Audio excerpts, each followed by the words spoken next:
Moçadinha do segundo ano, conforme eu falei na live, eu faria mais uma revisão e vou fazer, né? Tá, uma revisão nessa gravação de hoje. Uma revisão para a prova V2, dia 3 de junho, quarta-feira. Então vamos começar pelo clima do planeta, né? Estive com o computador ruim, né? O computador já anda com alguns problemas já, desde o início dessa pandemia, do EAD, e agora também fiquei ruinzinho, né? Vocês viram que eu estou gripado, né? E estou fazendo as coisas de uma forma bem lenta mesmo, né? Tanto é que agora, só agora que estou podendo gravar. Estou realmente bastante desanimado, bastante sem ânimo para poder, com aquela famosa moleza de gripe, aquele estado gripal, aquela indisposição. Mas aos pouquinhos, se Deus quiser, vão melhorando, tá? E a gente vai acertando tudo. Então vamos agora fazer essa revisão. Clima do planeta, gente, módulo G2, página 17. Bom, quais são os principais fatores climáticos? Latitude e altitude. Latitude, o que é latitude? Distância, tá? Distância do Equador. Tá? São aqueles paralelos, aquelas linhas paralelas ao Equador, né?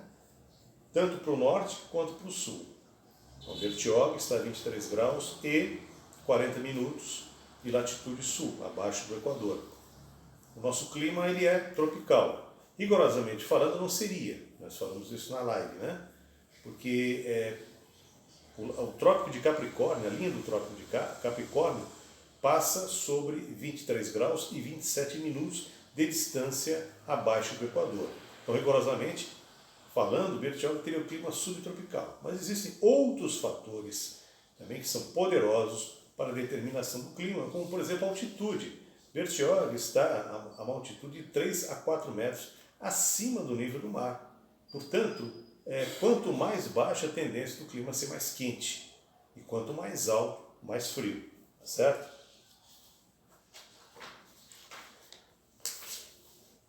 Os outros fatores climáticos também, que são muito importantes, são a vegetação.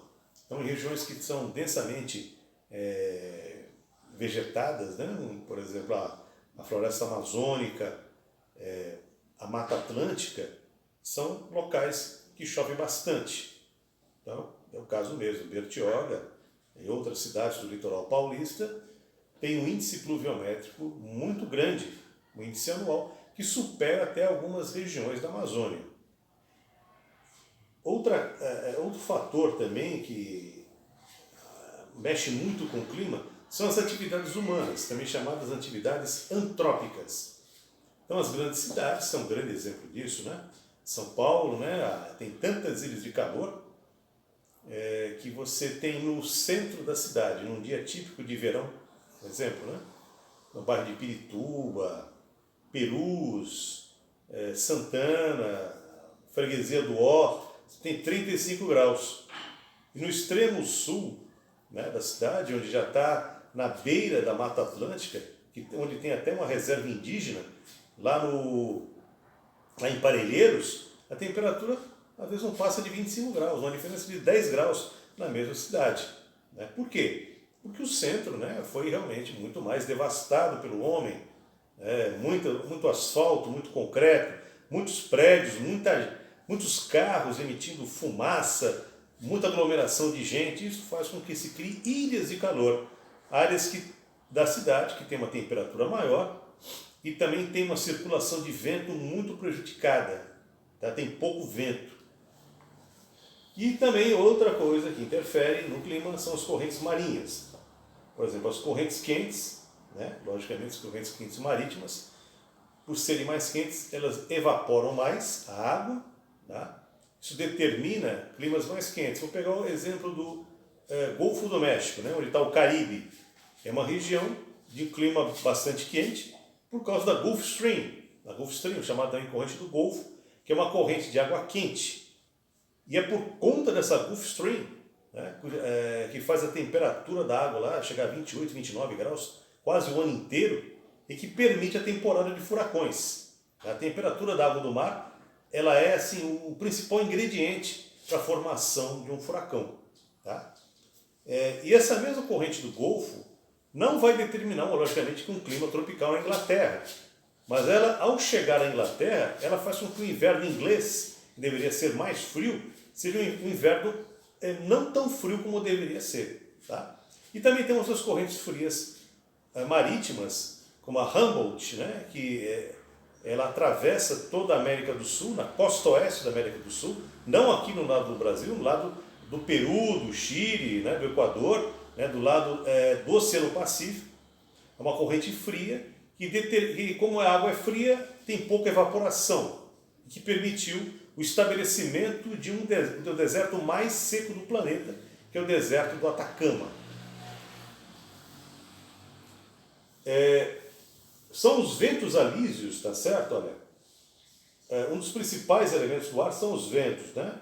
Sua origem e sua direção estão ligados aos deslocamentos de massas de ar que tendem a se movimentar sempre da região de maior pressão atmosférica para o local de menor pressão. Então, sempre o vento ele transita da área de alta para a área de baixa pressão, tá certo?